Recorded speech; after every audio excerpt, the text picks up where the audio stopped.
I am Serena, a 27-year-old woman. I just got married recently. Back home, my father and brother treated me terribly. But it wasn't just me. My mother also suffered at their hands. We women were treated like slaves. If my father or brother commanded something, we had to act immediately. We'd be scolded for being slow if we didn't move fast enough. It was like this since I was little. Why are you so slow? Just get it done already. Yes, Dad. You can't even do this much and you're in elementary school? What a disgrace. That's why women are useless. Don't say that, Dad. Shut up and be quiet. I don't want to be called Dad by you. I've been doing chores since preschool, but it got worse once I started elementary school. While my father and brother relaxed, my mother and I were constantly busy. Whenever they wanted a drink, we had to bring it right away. Even in the depth of winter, if they wanted ice cream, we had to go out to the convenience store in the cold. So my mother and I were always exhausted. My mother felt sorry for me and cried all the time. I'm sorry. It's because I'm weak that they treat you like this, Serena. No, Mom.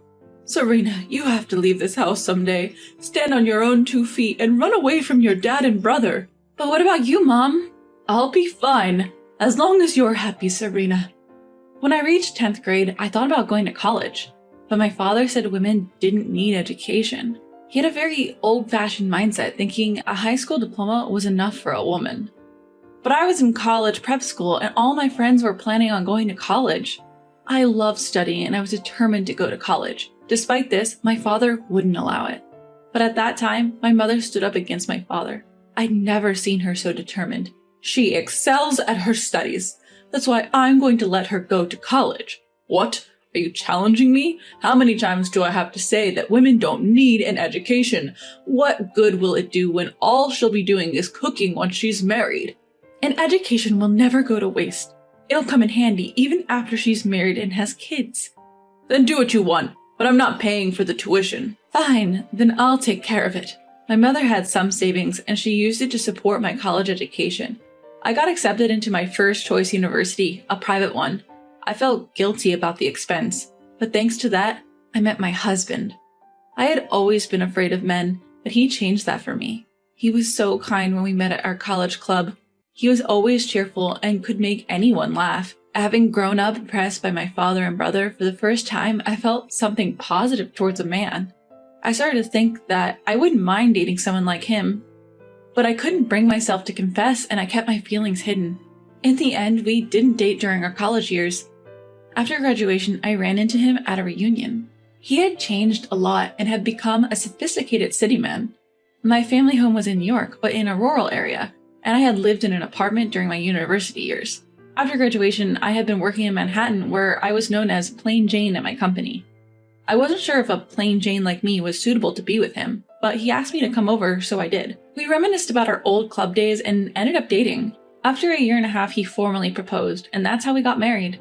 After creating my own family, I was worried about my mother back at my old home. I felt sick thinking she was still being abused by my father and brother. Hello, Mom. How are you doing these days? I'm fine. More importantly, are you doing okay, Serena? I'm fine, really. Danny helps out with the chores. He's probably even a better cook than me. Oh, is that so? I guess he got that from his father, who's a chef, right? Maybe. Don't worry about me, okay? And you need to take care of yourself, Mom. Yes, I got it. Mom said this in her usual kind voice, but somehow I had a bad feeling. I had the hunch she was in trouble, due to my father and brother's horrible treatment. They despised us for being women, but my mother in particular was targeted. It was because of the scar on her face. She had an accident before I was born, which left a prominent scar. My father would call it hideous and disgusting, so my mom always covered the right side of her face with her hair where the scar was.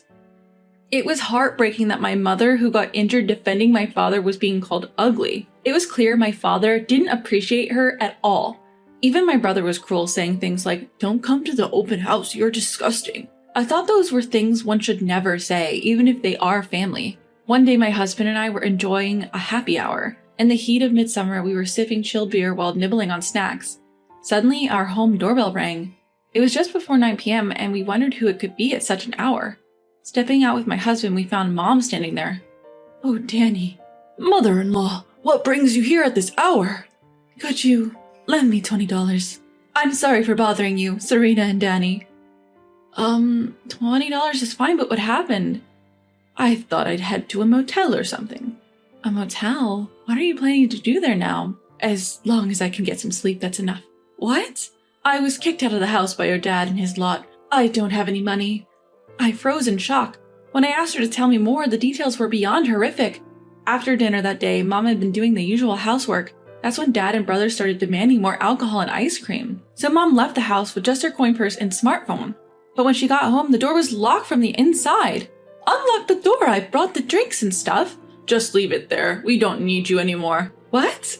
Drop whatever you bought and disappear. A worthless wife like you. And that left my mom completely lost. She had used up almost all of her coins and couldn't even afford a taxi. So she had to walk all the way to our house.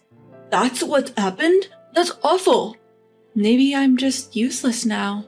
Hey, Serena, let's live together with your mother. Really? Are you sure? Yeah, I don't mind. We have extra rooms. She can use one. But I can't be in the way of newlyweds. It's all right. I consider you like my own mother. Thank you. Oh, my mom burst into tears, sobbing. She must have been touched by my husband's kindness, something she was likely unaccustomed to. My husband, having lost his mother at a young age, was a hard worker raised by his chef father. He graduated from college on a scholarship, so he understands people's pain. Having such a husband, I realized how lucky I am. He was the polar opposite of my father and brother. From then on, we started our life as a three. Whenever we came home, Mom always had a hot meal ready for us. You don't have to go to all the trouble. Danny and I can do housework too. It's all right. I want to do this. Thank you, Mom. I feel a bit guilty. After a comforting home-cooked meal from Mom, I was relaxing when the doorbell rang. At the door were my father and older brother. You're here after all. How dare you send me a text like that? What's with, I don't want to be with you anymore, he bellowed. So what? I simply told you how I felt, she retorted. Oh, you're pretty bold. When did you start acting so high and mighty? He sneered. You were the one who told me to leave, right? So I'm saying, let's get a divorce, she shrugged. Well, I don't really need an old lady like you around, but if we're divorcing, pay me alimony, he demanded. Excuse me? My father was demanding alimony from my mother in case of a divorce. I wondered what had happened. Isn't that young guy I saw you with your new boyfriend? That's cheating, isn't it? He accused. No, it isn't, she responded. Oh, you two seem pretty close, though. We didn't do anything strange. I had no idea that my mother had been with a younger man. I started to panic. Was my mother really having an affair? If she was, it would be disadvantageous for her since she and my father were not yet divorced. If my father was right, she might get sued. So I glanced at my mother, but she just winked at me. It must mean everything will be okay. You dirty, tainted old woman. You won't be able to survive on your own once we divorce. Ha ha! Go ahead. Pay me and live your pitiful life, he scorned. I don't mind if we divorce. I have a job, she stated. Huh? The young man you saw me with is a business partner of mine. He's a very talented and wonderful person. Job? But you've always been a housewife. I've been working from home, even without a computer. A smartphone is all I need. I occasionally meet him for discussions. So that was it. So I have $50,000 in my bank. Even if I divorce you, there won't be any problem. My father was dumbfounded. My brother had the same shocked expression. Neither my father nor my brother knew my mother had been working. But I was the only one who knew. She had told me secretly. She had said to keep it a secret from Dad and my brother, probably fearing they would depend on her financially. Oh, I see. Let's start over. Come back home. My father said this as soon as he found out about the money, but my mother coldly replied, Why would I? I'm not coming back. I'll divorce you. Huh? Why? I'm offering to live with you. Why are you so condescending? I'm not weak like before. I don't need someone like you, cheating man. Eh? At the words cheating man coming from my mother, my father seemed shocked. My brother standing next to him was also surprised. Didn't you say something to my business partner, Emma? She asked. Well, he's dating a woman younger than Serena. It's repulsive, downright disgusting. No, you've got it all wrong. It's a misunderstanding. What's there to misunderstand? Can you say the same after looking at this photo? My mother was showing a picture she had found on her phone. It was a picture of my father being cozy with a young woman named Emma. They seemed too close, and their faces were almost touching. I found myself thinking how gross this old man was. It was shocking to think that this pervert was my father. But how did my mother find out about the connection between my father and Emma, one of her business associates? There was a reason.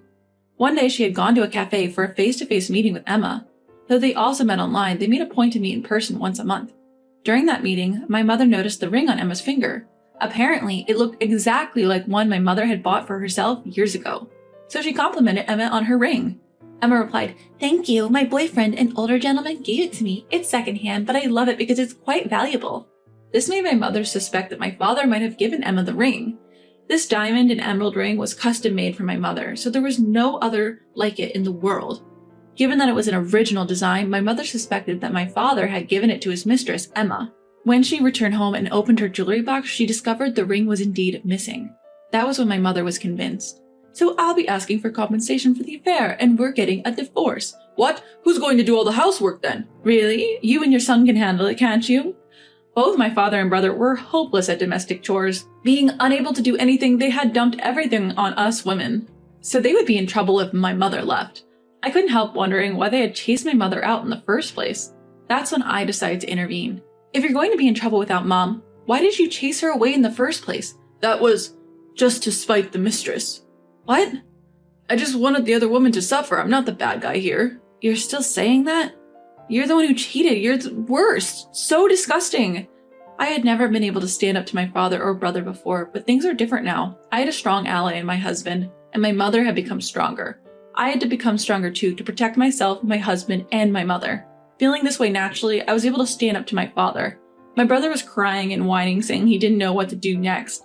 Apparently, he can't even make an omelet. The only dishes he could make were bacon and eggs and salad. I wondered if those even counted as cooking. If they were so incapable of cooking, they could just live on instant ramen for the rest of their lives. My mother wasn't a housekeeper or a slave. Why should she have to come home cheerfully after being cheated on? My father and brother were out of their minds, I could tell. They couldn't hold a proper conversation. "Well then, since it's decided, we need to get prepared. I have to find a good lawyer." Hold on. I don't care anymore. I'm definitely getting a divorce, be it mediation or a trial, it doesn't matter. I've suffered emotional distress from you, and I might be able to get a lot of compensation money. No way, I don't want that. My brother was smirking at this point. Even if a divorce occurs, the parent-child relationship won't end.